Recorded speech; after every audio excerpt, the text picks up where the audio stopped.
Yeah, man, so everybody know the AMJ premium feed, right? So it is from this, which is soya bean, corn, black seed, wheat.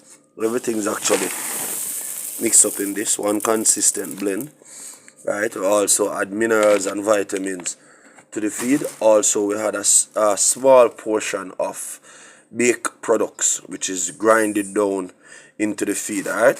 So I'm going to show you guys what the end product looks like. Okay, now, so this is what the end product looks like.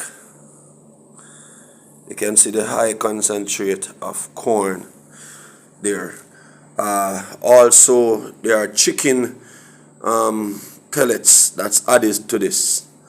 Alright, so the chicken pellet put into the machine also, and then we crush down everything one level, and that's feed grade chicken pellet. So yeah, AMJ feed, high quality.